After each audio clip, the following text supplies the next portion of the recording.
our house today. The house was shot up, a couple rounds. All right. The rounds that were found out there, hold on. Okay. The rounds that were found out there came from your grandfather's gun. Emma Walker, a beloved cheerleader, was only a few months into her junior year at Central High School in Knoxville, Tennessee, when her life was cut short in the most unexpected way. At first, the tragedy appeared to be nothing more than a devastating accident. There seemed to be no other explanation. But as investigators dug deeper, a darker truth began to surface. Behind the facade lay a tangled web of deception, leading to one chilling revelation. Emma's death had been no accident at all. Someone had deliberately wanted her gone. From an early age, Emma dreamed of becoming a neonatal ICU nurse, and as an honors student, she worked tirelessly to make that dream a reality. High school was a chapter she embraced fully, shining not only in her studies, but also as a dedicated member of the cheerleading squad. Her junior year had only just begun, and life seemed full of promise. But everything changed on the morning of Monday, November 21st. As the clock neared 6 a.m., Emma's mother, Jill, walked into her daughter's room to wake her for school, something she had done countless times before. This time, however, it was immediately clear that something was terribly, terribly wrong. I just tried to wake up my daughter for school, and she has no pulse. How old is she? She's 16. News of the mysterious tragedy spread rapidly through the community. Few felt the weight of the loss more than Riley Gaul, Emma's boyfriend of nearly 2 years. Their story had begun back in the fall of Emma's freshman year at Central High, when she stood out as the only freshman to earn a spot on the cheerleading squad. It was during that same time that she caught the eye of Riley Gaul, a junior and the star wide receiver on the football team. From that moment on, the two seemed inseparable. Their social media pages told the story of a young couple in love, with photo after photo capturing the memories they created together. One collage, posted by Emma in May of 2016, carried the caption, "Look how lucky I am." By the fall of that same year, Emma and Riley had been together for 2 years. Emma, now a junior, continued to shine as a dedicated cheerleader at Central High. Riley, having graduated the previous spring, stayed close to home while attending Maryville College, where he quickly built a reputation as a standout wide receiver on the football team. Just a few months into the new school year, Emma's bright future came to a devastating end. Following routine procedure, the Knox County Sheriff's Office quickly turned to those closest to her for answers. That very evening, Riley was brought in, on the chance that he might provide information useful to the investigation. Earlier that day, he had posted a heartbreaking tweet, reading, "That's my beautiful Emma. Rest easy now, sweetheart." But investigators soon learned something unsettling. Riley revealed that in the days leading up to Emma's death, she had been receiving a series of disturbing and anonymous text messages. Detectives began with formal introductions before moving to technical matters. The footage that follows has been thoroughly analyzed by a qualified team, including a licensed attorney, a licensed clinical psychologist, and 2 licensed professional counselors. Get started. I understand you're not under arrest right now. You came down on your feet and with your granddad and your mom. But because you're in a secure area, I have to read you your rights, okay? Because basically if you're in a position that you can't get up and leave and get out on your own, they technically look at that in court as being in custody. But understand you're not in custody. I've not put handcuffs on you. I've not told you you've been charged with anything or anything. It's just a formality. Once Riley was advised of his rights, detectives eased into the conversation with casual small talk. The goal was clear: build rapport, establish a baseline, and create an atmosphere where he might feel at ease. While we're waiting on him, tell me a little bit about yourself. I know obviously you played football at Maryville College. Mm-hmm. I'm assuming you played football in high school? Yes. What position? Wide receiver, cornerback, punt returner, kick returner, punter. Must be pretty good. Yeah. Well, you kicked Hall's butt all over the place last year, so that's been your senior year, right? It's always painful to lose to you guys. Good luck. Hang in there and stay at it, work at it. After a few minutes of casual conversation, detectives shifted the focus to the real purpose of the interview. They pressed Riley to lay out a detailed timeline of his whereabouts over the course of the weekend leading up to Emma's death. Let's start with Friday. What, do you have classes during the day? Wednesday, Friday, I have an 8 a.m. and a 9 a.m. And Tuesday, Thursday, I have a 6 a.m. and an 11 a.m. And then the other class on Monday, Wednesday, Friday is a 1 p.m. Wow. You stay pretty busy, don't you? Let's start with Friday. You get out of class at 1 p.m. Mm-hmm. What happens from there? Riley stated that on that evening he first went to his grandparents' house before heading over to his friend Noah's place, where he claimed to have spent the night. But what began as an ordinary morning, he explained, soon took a disturbing turn, and it all started with a message from Emma. And she was kind of acting frantic over the phone, and she said that someone was trying to get into her house. Somebody was dressed in all black. They had a face mask on. She said that she saw them. She said she thought they were just taking a walk in the neighborhood, and then when she passed them to pull into her driveway, they put on a pair of glasses, and they started, she said they kind of sped up, so she went into the garage and shut the garage, and that's when I dropped all the stuff I was in at my stepdad's house and drove all the way to her neighborhood.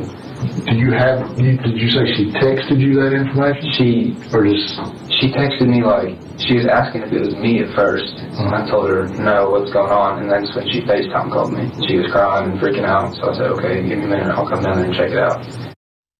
Riley rushed toward Emma's house, and within about 10 minutes, he was at her doorstep.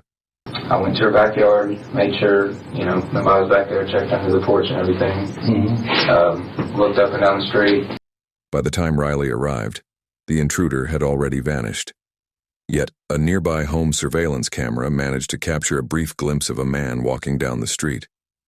Later that evening, Riley returned to Noah's house, arriving around 8 p.m., where he claimed to have spent the night once again.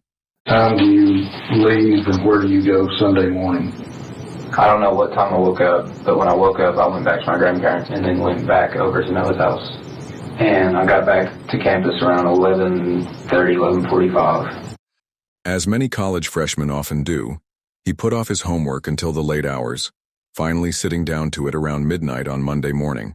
I got back up to my dorm, and I tried logging in onto my Maryville College email, but I realized I couldn't because I was logged in on my my grandmother's laptop back in Knoxville, and it was late, almost 12:30, 12:15 or 12:30 around there, so I didn't think they were awake, so I drove back to Knoxville because I needed to do my homework, and I logged myself out of the laptop at my grandparents' house.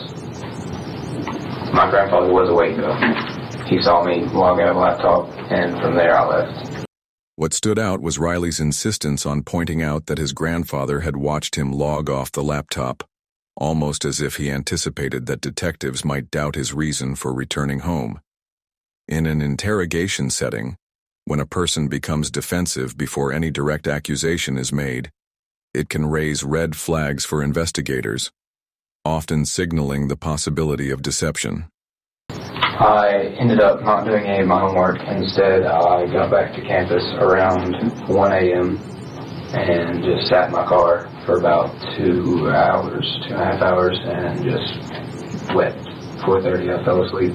Fell asleep around then, and that's when I woke up to people calling me about what had happened.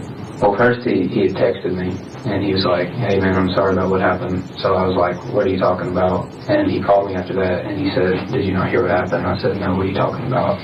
And he said, they found Emma dead in her bed this morning, or unresponsive is what he told me. And that's when I started freaking out, having a breakdown. So my parents, or my mom and my grandmother, were coming out to campus to get me. They probably got there around 9-ish, 9:30, somewhere around there. The moment Riley begins speaking about being informed of Emma's death, he starts to stroke his face. This kind of self-soothing gesture often signals heightened anxiety. It could simply reflect the genuine distress of discussing such a painful subject, or it might suggest that something deeper about the topic is making him uneasy. While some critics dismiss nonverbal analysis as pseudoscience, it remains a tool widely employed by the FBI, the CIA, and law enforcement during interrogations, making it relevant to highlight here. When the CIA questions a suspect, investigators often watch for clusters of 3 or more behavioral indicators, either appearing in rapid succession or occurring at the same time. Such signals are not proof of lying. Rather, they may point to discomfort or uncertainty in what the individual is expressing. It is crucial to remember that nonverbal cues alone cannot confirm deception. So then, once your grandparents got you and you went back to their house? My mom and my grandmother did. Yeah. They came got you and that's where you went? Back to grandparents? I spent all day at my grandparents' house today. Until? Now. Gotcha. After carefully reviewing Riley's account of the previous weekend, detectives shifted to the far more delicate subject, his longtime girlfriend's sudden and tragic death. They hoped he might reveal something useful, a detail he considered minor, but that could prove critical in moving the investigation forward. Tell me what you know about Emma's passing. I know there's been all kinds of rumors and speculation. What have you heard? I've tried to tune all of it out because I've heard so many different things. I've heard she just passed in her sleep. I heard she tried to commit. I heard a stray bullet came through the wall, but that made no sense to me because it's her room. If a stray bullet hit the wall, it would have to be from the backyard because that's where her window is. I don't know. That one didn't make sense to me, but those are the main 3. Who have you talked to? Where have you heard these rumors about passing in her sleep and all that stuff? I've had a bunch of my friends visit me today at my grandparents' house, and they would just tell me different stuff that they've heard from different people. Okay. Throughout the interview, Riley had been fidgeting in his chair, often spinning from side to side. But when the conversation shifted to Emma's death and the rumors surrounding it, a new behavior emerged. He began picking at his fingers, a gesture often linked to rising anxiety. Okay. Do you remember who told you the stray bullet? Yeah, it was actually about an hour ago when he showed up. His name's Jacob. How do you know Jacob? We've been friends since 2nd grade. Did he say where he heard the stray bullet theory? No, he said it was the same thing, like hearsay. He said he probably said that didn't sound right to him either, but... Chillingly, detectives began to entertain the possibility that the killer might be hiding in plain sight, posing as a grieving friend. It was even considered that someone could have visited Riley earlier that day, using the guise of offering condolences to mask their true intentions. Investigators took careful note of the visitors who had stopped by, believing those interactions could hold valuable clues. From that point forward, the direction of the entire investigation shifted dramatically. Can you think of anyone that would want to hurt Emma? Not off the top of my head, no. Because, She had any enemies? No. She had no enemies that would want to hurt her. I mean, she had high school drama enemies, but, like, just girls she didn't like, but none that would do that. She kind of got along with everybody. I mean, I don't know. She was very likable. She was friends with most anybody that she talked to. The last time you talked to her, you said was Sunday? Sunday night. Did she make any comments about anybody being mad at her or upset at her or anybody wanting to hurt her? No, but the only thing that I thought of was whoever the person was at her house Saturday morning. That's the first thing I thought of when I heard that she had passed this morning. Then, an utterly unforeseen revelation emerged, one that would turn the investigation on its head and change everything. You got people that are mad at you, that are trying to hurt you or anything? Not that I know of. I don't know. And nobody tried to kidnap you or Kidnap me. Yeah. In an interrogation, repeating a question can raise red flags for detectives. Sometimes it signals that the person simply needs extra time to think through their response. For someone being deceptive, though, the goal may be to avoid an uncomfortable silence, because long pauses after a question can draw suspicion.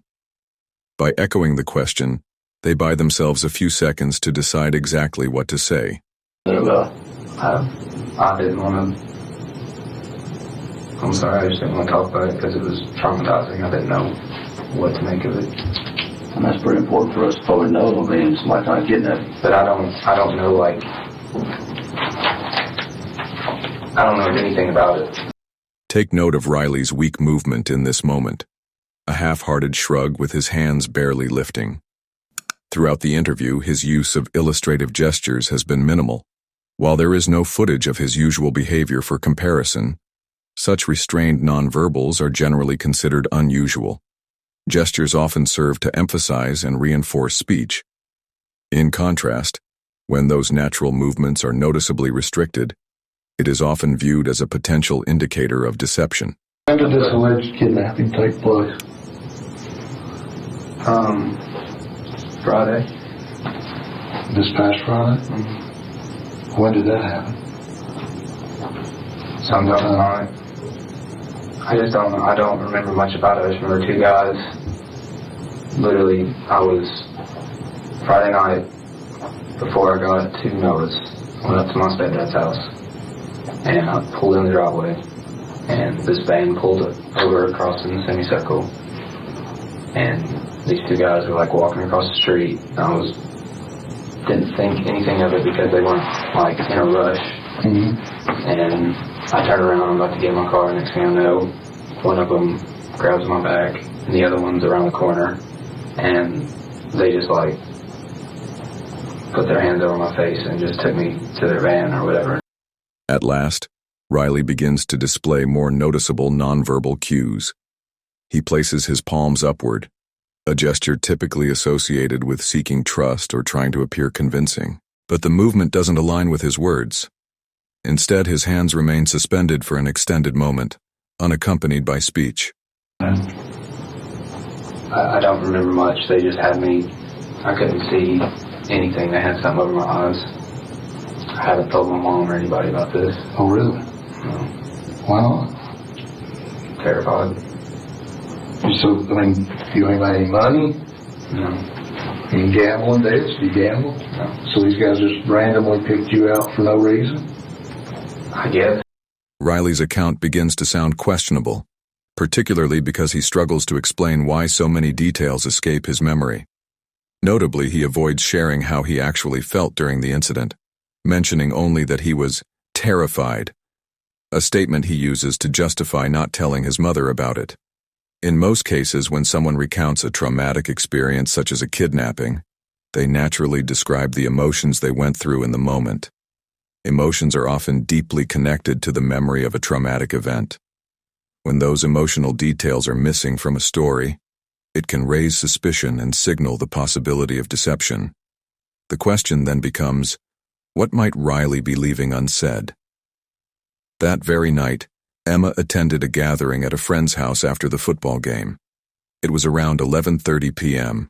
when her phone lit up with a series of unsettling messages from an unfamiliar number. They did ask me, they were like, who would you want to talk to for the last time?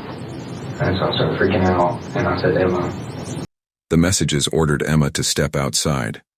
They claimed that someone she cared about was being held, and if she refused to follow the instructions, that person would be harmed. And they made me call Emma. She wouldn't answer my phone multiple times, so they used their phone.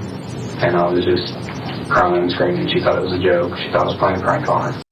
Throughout the interview, Riley continuously fidgeted with his hands and shifted in his seat.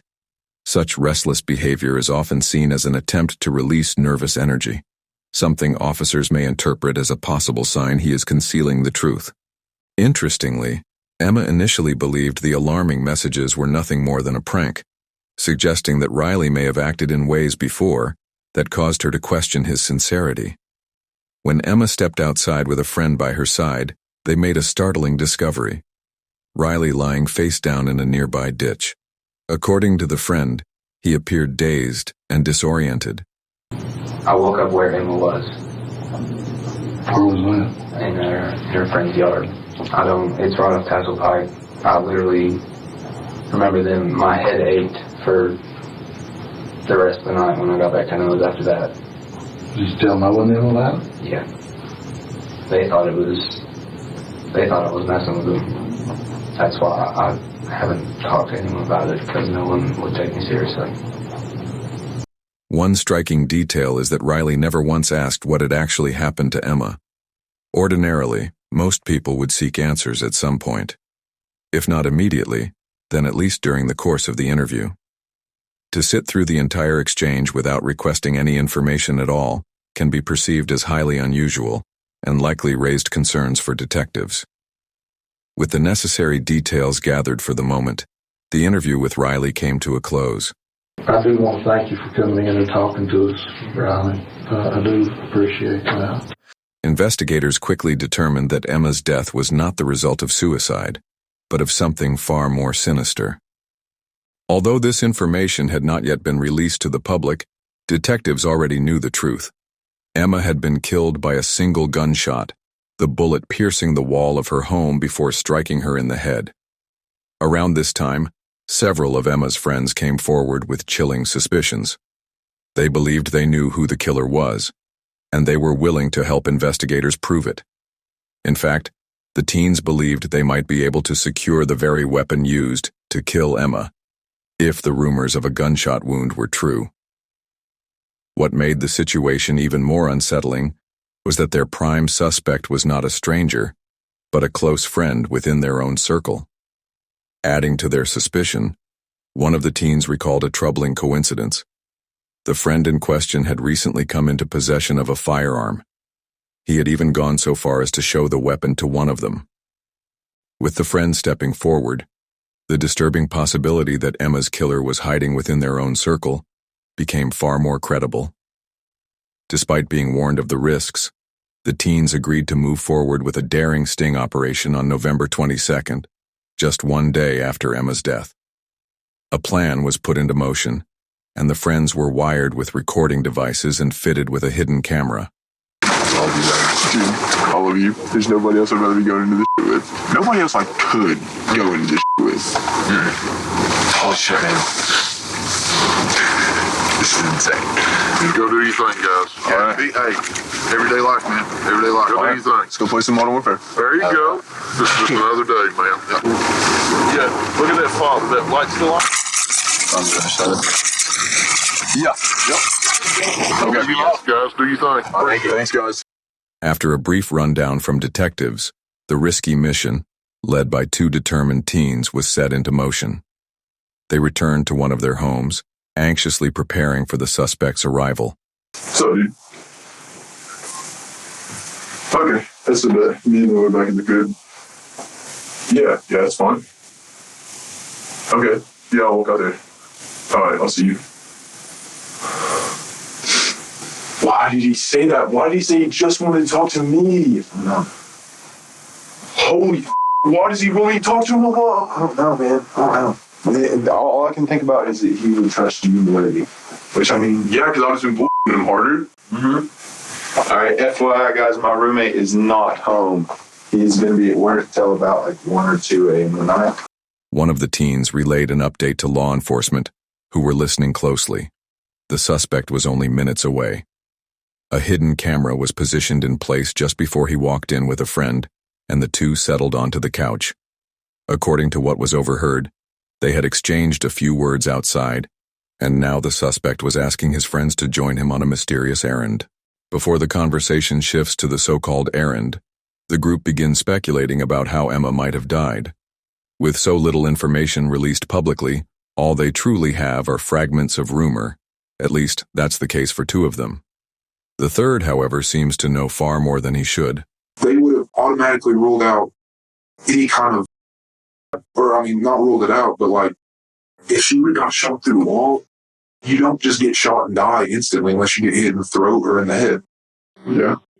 Unless you got shot directly in the heart, but still even that, like, you're going to feel that and wake up and be able to try and like crawl out of your bed. Yeah, it doesn't make sense. Like, I still don't understand how she died. Though much of the discussion is likely far from medically accurate, the undercover friends continue to play along. Their goal is simple: keep the conversation going in hopes of drawing out more information from the suspect. And so, the speculation carries on. I don't either, but if she like truly got shot through the wall, then she would, like, say it hits her in the stomach. Say somebody shot her in the wall, hit her in the stomach. She's going to wake up You don't just get shot and lay there. Yeah, I don't see how she wouldn't scream or something, like anything. And she just laid. Unless it was just like a ridiculous shot. If it hit her in the head, then they would have saw that. Well, They did. yeah, but you don't know. See that, though. They could have walked in and seen her just. Well, but they would have seen Because it was a murder investigation from early that morning. As far as I know, Like they never. They always don't know anything anything about how she was found or when she was found. Because whenever you hear, exactly. Whatever they you always hear knew from, it was a whoever you hear homicide. it from could not be true. They knew it was a homicide from the first second because they put in protective custody. You serious? Yeah. The suspect appears visibly shaken by the news. For most, the idea that a friend had been murdered would be heartbreaking on its own. But in this case, the alarm seemed more likely tied to another realization. If Emma's death was being investigated as a homicide, then law enforcement would stop at nothing to track down her killer. And that leads directly into the next critical topic of conversation. But I'm trusting you guys, like, with my life, because, I mean, this is 70 years in jail if I get convicted of something I didn't do. And are you busy right now? Are you about to do anything? Really. Well, can we go to the bluffs? Because I need to get rid of the gun. The bluff? I'm going to throw it into the water. They'll never find me. I've tried to hit the water with like rocks. I can't do it. Well, We did it with beer bottles. Sure. We can go on the smaller ledge that really looks out of the water. I mean, I got your back, man. Jesus Christ, dude, I got your back. If it's in the Tennessee River, they will never find it. So that's why I just want to eliminate that from the equation as a whole. I feel you. Cover your bases. Cover your bases. I mean, I feel you. That's your decision. Well, do you guys want to go right now? I'm fine. Let me grab a snack. You want a hot pocket? I'm starving. I'm so hungry. I would love a hot pocket. After fixing a couple of hot pockets, the teens set out toward an overlook above the Tennessee River, a spot near the University of Tennessee campus known as the Bluffs. But it seemed the suspect's intentions went beyond simply seeking moral support. By drawing his friends into the disposal of the gun, he was also securing leverage. If they assisted, they would become tied to the act, making them more likely to go along with his plan of lying to police about the weapon.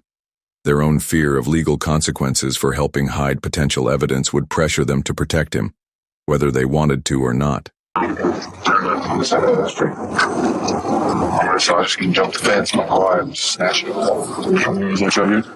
Well, I'll go around to the church. Oh, okay. All right, I'll be back.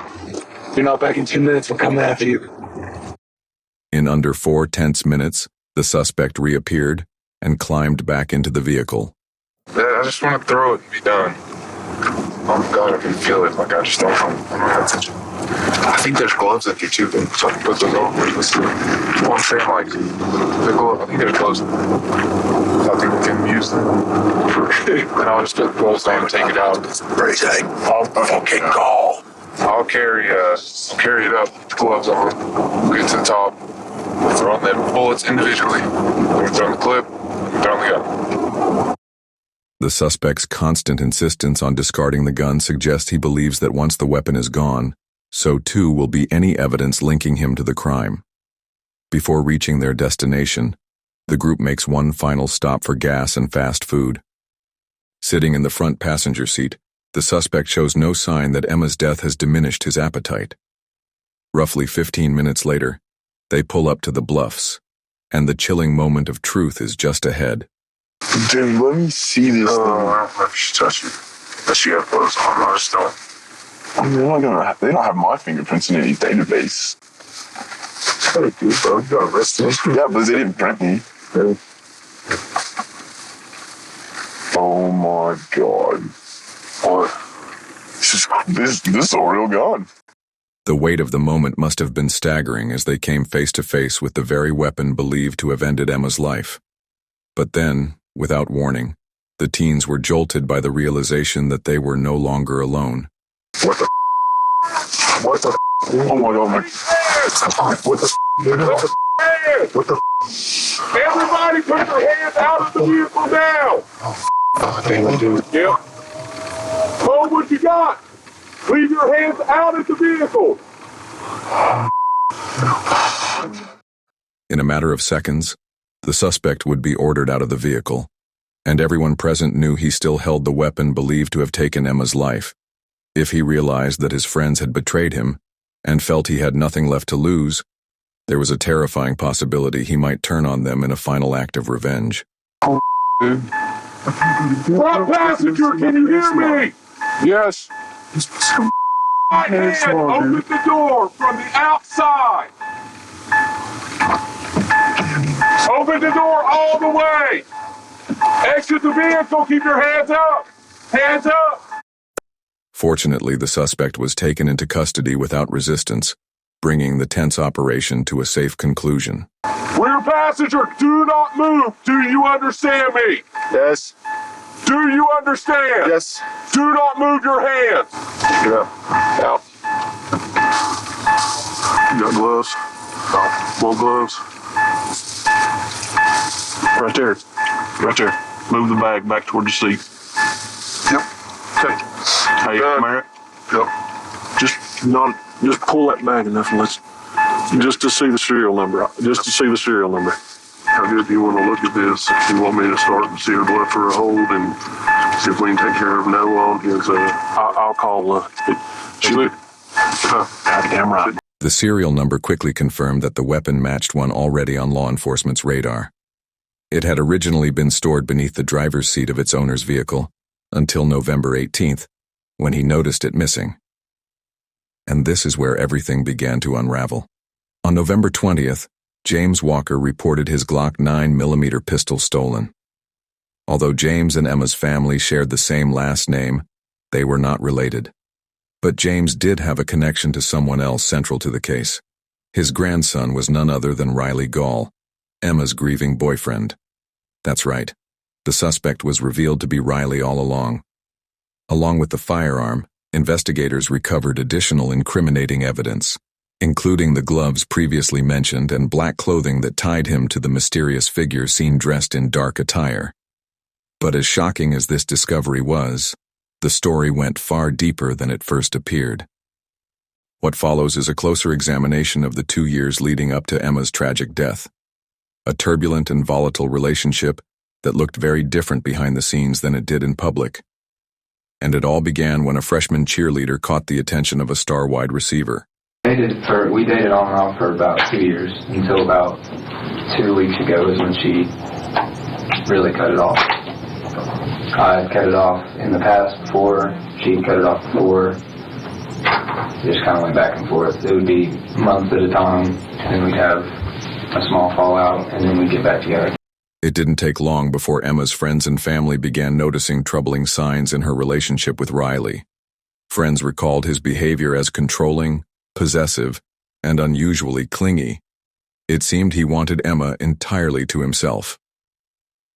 According to her mother, Jill, Riley even tried to dictate what Emma was allowed to wear. This type of jealousy and control is often characteristic of abusive relationships, where the perpetrator views the victim more as a possession than as a person. In many cases, individuals who display these patterns of abuse are found to exhibit traits consistent with antisocial personality disorder. People with this disorder often seek control over others to meet their own emotional needs. Riley's obsession with Emma escalated quickly, following the common stages of obsession. First came the absorb stage, where the attachment grew intense almost immediately, seen in his attempts to dictate what she wore. Then came the agitated stage, marked by constant texts and calls, jealousy of anyone who took her time, and efforts to isolate her from friends and family. The third and final stage is the aggressive stage, which often begins when attempts at control no longer work, or when the relationship has ended. At this point, the obsessive partner escalates their behavior, showing up uninvited, shifting between desperate pleas to reconcile and threats of revenge. For some, this downward spiral intensifies into stalking, intimidation, or even acts of violence. During the turbulent breakups Riley often mentioned, his messages to Emma grew increasingly vile and abusive. He sent cruel words such as, "I hate you," I hate everything about you. And you're the biggest bitch I've ever come in contact with. The hostility soon escalated into more menacing threats, including one that read, "You're dead to me. I'll check the obituary. Fuck you." Once Emma's parents became aware of these disturbing exchanges, Riley was no longer welcome in their home. They confiscated Emma's phone in an effort to sever contact, but he continued to find ways to reach her. Both her parents and friends urged her to end the relationship for good. Still, Emma wasn't ready to sever ties completely. She was strong-willed and preferred to make her own decisions. Leaving an abusive relationship is never easy. Outsiders often wonder why someone would stay, but abusers aren't cruel all the time. They can switch on charm and affection, manipulating their partner into staying or offering another chance. Yet the cycle of abuse almost always continues and often escalates. Riley was no exception. His behavior grew more disturbing. He began stalking Emma, waiting outside the supermarket where she worked for hours, still trying to speak with her despite her parents' strict orders to stay away. By early November of 2016, Emma finally decided enough was enough. She told a close friend the relationship was over for good. For about 2 weeks, friends and family felt like they had their Emma back again. It's important to understand that leaving an abusive relationship is often the most dangerous moment. When the abuser realizes their usual tactics no longer work, the loss of control can drive them to escalate into even greater violence. Not long after Emma ended things, Riley allegedly attempted to take his own life. His campus friends rushed him to the hospital, ultimately saving him. But perhaps it was in that moment that a darker decision was made. If he couldn't have Emma, then no one would. Soon after, a crime of convenience presented itself. During Riley's earlier interrogation, detectives had begun questioning him about the missing firearm. They were now focused on means and access, assessing whether Riley had the ability to carry out the crime. The detective was ready with a series of crucial questions. I understand that your grandfather has had a gun stolen or missing or something to that effect. Yeah. Can you tell me about that? It was during the week, last week, because he came and switched out my car with his car to go get the oil changed back in Knoxville. So he left his car on campus, but he took his keys with him. And he said, when he got back, we switched out cars again, and he took off, and he called me maybe 10 minutes later, or 5 or 10 minutes later, and said, "Do you know where my gun's at?" I said, "No, I haven't been in your car." Do you remember what time last week that was? It might have been Friday then. It was Thursday or Friday he came to do that. But he left his car on campus, but he took his keys with him. Okay. So I didn't even go to the car because it only took an hour. He brought my car back, we switched out again, and that's when he got on the road and called me about 5 or 10 minutes later and asked if I had messed with his gun. Alright. So did you have a way to use his car? I mean, did he give you a set of keys or No, anything? he took the keys with him. Well, I mean, I didn't know if you had an extra set or, I mean, like, I've got keys to my brother's vehicle. He's got an extra to my car that he used. I kept my keys on me because I need a key to my door. Gotcha. But have you ever taken your grandfather's gun? No. Okay. Did anybody take it, show a buddy or anything, bring it back or nothing like that? Do you have any idea where your grandfather's clock is now? In this moment, Riley holds an unbroken stare. While many assume steady eye contact is a sign of truthfulness, research suggests otherwise. Sustained eye contact can often signal dishonesty, as the individual closely studies the listener to gauge whether their story is being accepted. I understand he told you about the gun. I had that gun because I was scared about what happened. I know you don't believe me, you probably don't either. Whatever, I'm telling you. I mean, I don't believe that, but I believe you more that you didn't shoot Emma, because that's a big step. Although it remains unclear what unsettling event Riley was referencing, the timeline shows the gun had already gone missing before the weekend and the disturbing chain of events that followed. That fact alone cannot be brushed aside. Before ultimately using the stolen weapon, Riley made a few desperate attempts to win Emma back. One of those attempts included a staged kidnapping, but Emma saw through the ploy and firmly told him to leave her alone. Afterward, Riley retreated to his friend Noah's house where he spent the night. Even Noah, however, doubted Riley's tale of having been abducted. I mean, I don't believe that, but I believe you more that you didn't shoot Emma because that's a big step. Did you tell Noah and them about it? Yeah. They thought I was messing with them. This suggested that Riley's friends may have already recognized his tendency to lie or fabricate stories. Deceit is a hallmark trait of those with antisocial personality disorder. Such individuals lie to manipulate, to control, and to fulfill their own needs. Lacking empathy, they show little concern for the damage their lies and schemes inflict on others. When the staged kidnapping failed to bring Emma back, Riley devised another plan and set it into motion the very next morning. On Saturday, November 19th, a masked figure dressed entirely in black appeared. Emma was so terrified by the encounter that she later confided to a friend she believed she was going to die. So you went to the backyard, checked if you saw anything. How do you get in the backyard?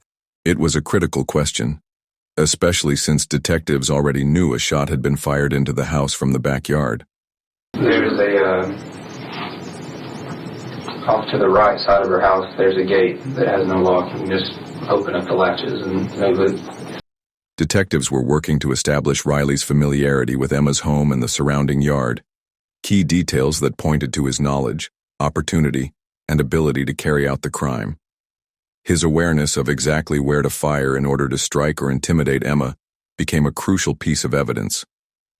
Yet by the time Riley showed up, the masked figure had conveniently vanished, and at nearly the same moment Emma's mother returned home. Her mom pulled up. Mom saw me there, and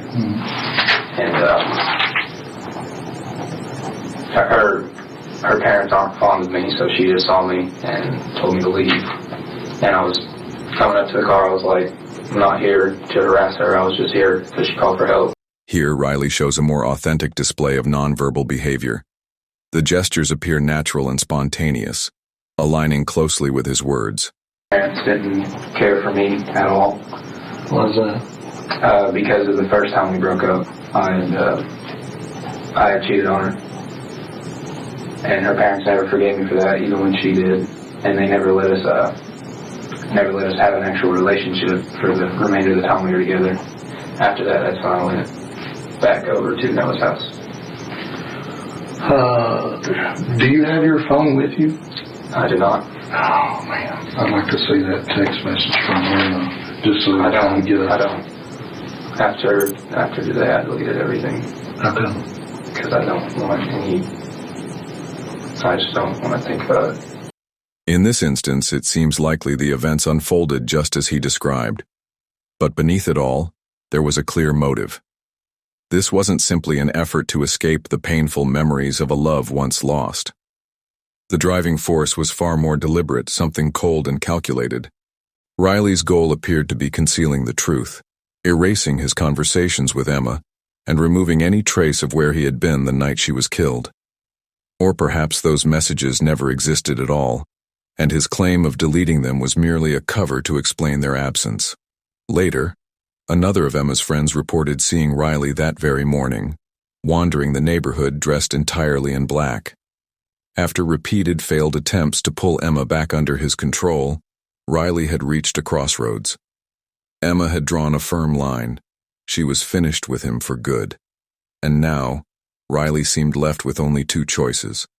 One option was to move forward with his life, just as Emma intended to do with hers. The other option, however, was far darker.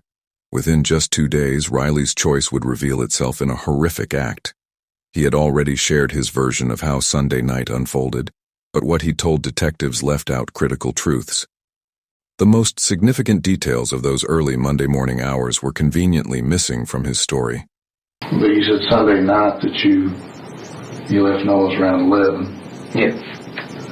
You went back to campus. You said you got there around 11:45. Called Emma from Mac's phone. From Mac's phone. Riley had borrowed a phone from his friend, Max Siegel, also a football player at Maryville College, since Emma had either blocked his number or refused to answer his calls. Ironically, Mac was one of the same friends who had rushed Riley to the hospital just weeks earlier after his attempted suicide. It's worth noting that individuals who are highly manipulative and controlling in relationships will sometimes make, or even fake, suicide attempts as a tactic to maintain control over their partner.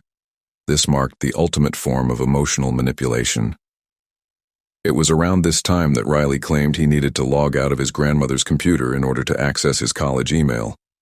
From there, his story veered into a peculiar detour, a flimsy attempt to explain away an alleged conversation that had already raised suspicions with detectives. You get back to the dorm, you said around 12:15. Yeah, my dorm. Mm-hmm. Walker's there. Yes.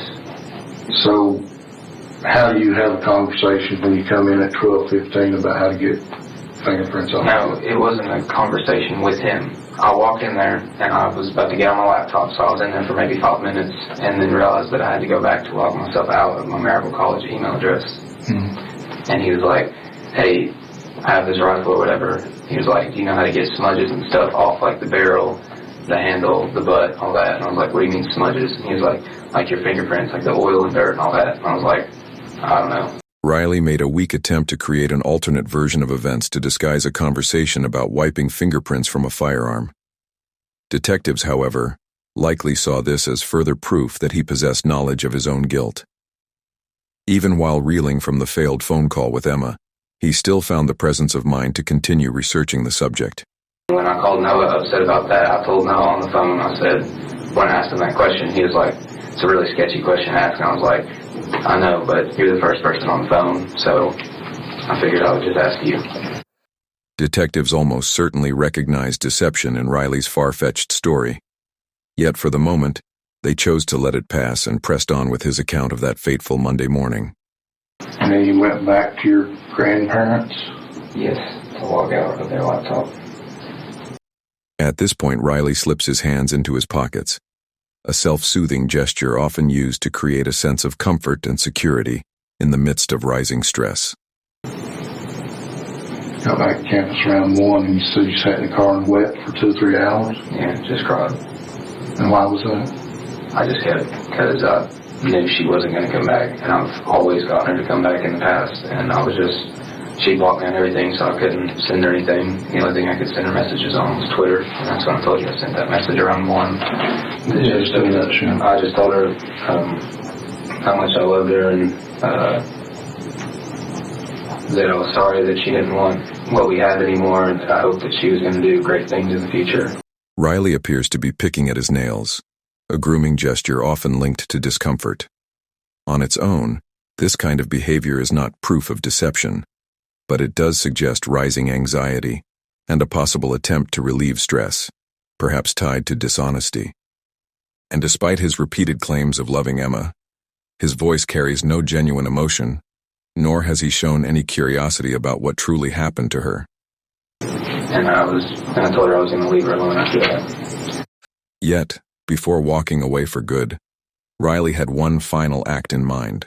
Is there anybody saw you in your car?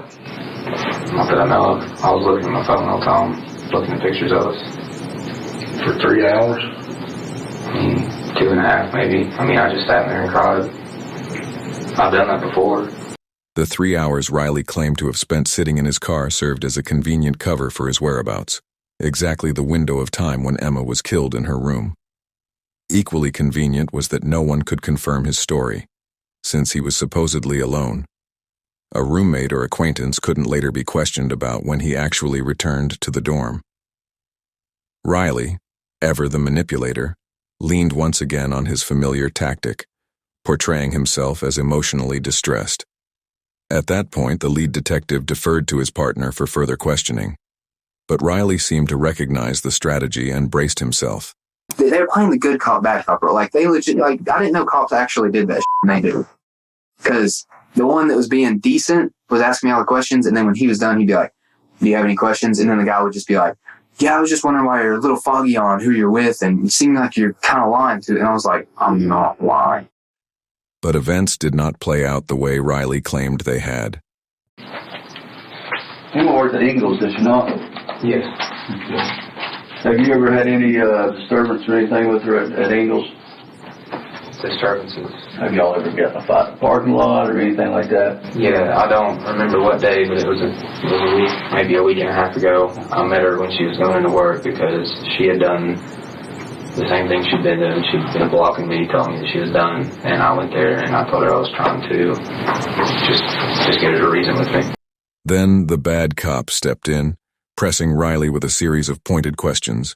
Every time I've talked to somebody, the gun has come up, the Ingalls parking lot. You turn there with a gun, they're saying that I may have a gun, I don't want nobody else to have you or anything like that? Not in the Ingalls parking lot. Not there, but have you done that before then? No, I've never done that. Why does people say that you may have a gun? I don't know. I mean, they're your friends. I mean, they're your boys. They're your peeps. Why would they keep telling me that that you have a gun? I mean, help me understand that. So does Alex, Isaac, and Noah is your three best friends?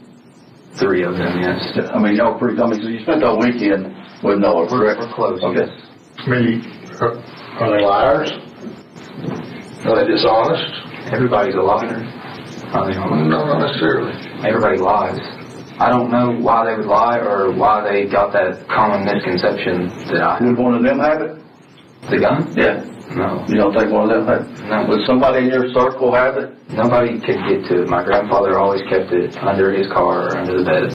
Riley was clearly upset that his friends had revealed information about the gun he'd been keeping. His frustration surfaced in a text exchange with his friend Alex, shortly after his only interview with detectives. Riley asked, "Why did you tell him about the gun? They think I shot her because of it. Please text me back." Alex's replies cut straight to the point. "If you didn't do anything, you have nothing to hide. Why did you tell me you were trying to get rid of the gun? You lied and said you already gave it back to your grandpa." Later that same evening, Riley reached out again, this time offering Alex and Noah some questionable legal advice of his own. What I'm saying is if I have to go to court in front of a grand jury or anything and you have to testify, or if the cops come and talk to you again, whenever you talk to them, just be like, you were too afraid to tell them that you were on acid because you thought you were going to get in trouble. No, that's true. I would never mention that, Yeah, and if anything about that gun, just say, I must have misunderstood or something because I was tripping balls. I really don't know what was going on. He was just, like, Riley was just complaining to me about some stuff. I guess I thought I heard something about a gun. And his grandfather thinking that he took it. If you tell them you're on LSD, you were drunk, and you were high, your mind was altered. Whatever statement you give them wasn't a straightforward answer. If you just tell them that you were on acid, high, and drunk, and just you didn't really understand what I was saying, you just kind of went along with it, I just tell them I was the only sober person here. And I guess I'll talk to Isaac, because Isaac's going to be sketchy about that too, with telling the cops that he was on a drug, but I'll talk to him another time. Detectives decided the time had come to confront Riley directly. It was clear he wasn't being truthful, and his elaborate stories had failed to convince them. With growing pressure, they began to lay everything out before him. We have a gun that belongs to your grandfather that is missing. Okay? We have all your friends saying that you've been talking about this gun. We have one of your friends saying that he saw you with the gun, that you showed him the gun, and that you told him you got it from your grandfather. Okay? Okay. I find it hard to believe that these guys are just making this up. I don't have anything else to say. I've told you the truth from me. So that's, if it's going to be the same question, that's the same answer. By this stage, Riley's frustration was evident, yet he clung tightly to his original story, refusing to waver. In a final attempt to break through, detectives revealed a glimpse of the evidence they had gathered so far. We recovered some rounds, and those rounds happened to match the same type of ammunition that your grandfather uses in his gun. So you do know how she died? And I didn't say that. I said that we have recovered some rounds, and those rounds are the same type of rounds that your grandfather uses in his gun. Notice Riley's hand movement here. Even while in his pocket, his hand shifts upward to cover his stomach the moment he's told the bullets match his grandfather's gun. Placing hands over the stomach is a self-comforting gesture, often used when someone feels exposed or vulnerable. But when a suspect fails to display the level of concern appropriate for such a revelation, detectives are quick to view it as a red flag. While it's true that grief and shock can affect people in different ways, showing no reaction at all to learning the cause of a loved one's sudden death is highly unusual for someone innocent. Throughout the interrogation, Riley's focus remained fixed on himself, never once showing concern or curiosity about what had happened to the girl he claimed to love. And now, the reason is clear. He already knew exactly what had happened to Emma. If I am able to find your grandfather's gun, then I can match that to these rounds that I found and determine whether or not that gun and these rounds are actually from the same place. So, help me. I'm helping you. Okay. I don't know. I understand that. Still, Riley held firmly to his story. The timeline, while it's somewhat consistent, still has holes in it. But there was a major flaw in his story. You sat in the car for 3 hours and wept? Yeah, let me ask you, did you call anybody during that time? Any friends or family or anything like that? Riley claimed he couldn't quite remember. He insisted he'd need to check his phone, though conveniently, he didn't have it with him. But investigators didn't need his phone. With the help of local cell towers, they were able to retrace his movements during those 3 crucial hours, and what they uncovered completely dismantled his story. Records showed Riley left campus just before 12:15 a.m., exactly as he had claimed, but he didn't return until about 4:20 a.m. Emma's death was estimated to have occurred around 3 a.m., placing Riley in the vicinity of her home, nowhere near the college campus. It was evidence that left little room for denial, and as the interview neared its end, the bad cop delivered one final bombshell. Outside that house today, the house was shot up, a couple rounds. All right. The rounds that were found out there, hold on. Okay. The rounds that were found out there came from your grandfather's gun. I don't know where the gun's at. Well, who would want to shoot that? Who would want to take your grandfather's gun and take it to that house and shoot at that house? I don't know. I do not know where the gun is. Do you know anybody who'd want to do that? I don't know anyone that would ever want to hurt that girl. Riley's detachment was striking. He repeatedly referred to Emma only as that girl, rather than by name, a choice that seemed to create distance between himself and her. Despite the mounting pressure, he appeared calm and confident, almost as if the interrogation process was something he was accustomed to. It was then that the detective offered a possible explanation. I'm not saying that, I'm not saying that he's trying to hurt her. Maybe somebody's trying to scare her or something. I'm not saying that that's what's happened over there. I'm saying that the house was shot. No, I don't know anyone that would want to do that. The detective appeared to be offering Riley a possible way out, an explanation he might be more willing to accept. Admitting he only meant to frighten Emma would be far easier than confessing to deliberately pulling the trigger. The strategy was clear. Corner Riley until he latched onto the less severe version of events, and in doing so, confessed. It's important to keep the detective's explanation in mind.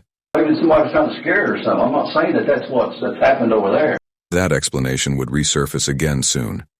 But for now, the detectives found themselves at a standstill, pushed between a rock and a hard place, making no real progress. The interview came to an end, with Riley carrying himself as though he had outsmarted them, confident the situation was already in his favor. They gave me for 2.5 hours. If they could, they would have arrested me already. Riley likely believed that as long as the gun was gone, detectives wouldn't have enough evidence to convict him. With an inflated sense of confidence, he seemed to think he could outsmart the police, perhaps even get away with murder. But as he sat on that sofa, feeding false information to 2 of his closest friends, he had no idea how much was already working against him. The sting operation unfolded on Tuesday night, just 1 day after Emma's murder and Riley's initial questioning. As you've seen, the plan played out seamlessly, and the operation was a success. When the trial began in May of 2018, Riley and his attorneys turned to a highly creative defense strategy. And you may remember what that was. I'm not saying that, I'm not saying that he's trying to hurt her. Maybe somebody's trying to scare her or something. I'm not saying that that's what's happened over there. I'm saying that the house was shot. No, I don't know anyone that would want to do that. According to Riley's attorney, he never meant to harm Emma. The 2 bullets that tore through the walls of her home, they argued, were nothing more than a misguided attempt to frighten her, hoping she would turn to him for help once again. They claimed he never intended to take her life, but in the end, the jury found no credibility in that defense. Riley was convicted on multiple charges: stalking, theft, reckless endangerment, possession of a firearm during a dangerous felony, and most significantly, first-degree murder. In Tennessee, that conviction carries an automatic life sentence. To honor her legacy, March 24th was designated as Emma Walker Day in Knoxville, a day dedicated to cherishing her memory and spreading kindness in tribute to a bright spirit whose life ended far too soon. Riley Gaul may be behind bars, but the case still leaves one haunting question. Could his twisted plan have been stopped before it was too late? If you want to uncover more stories like this, don't forget to like, share, and subscribe to the channel so you never miss the next case.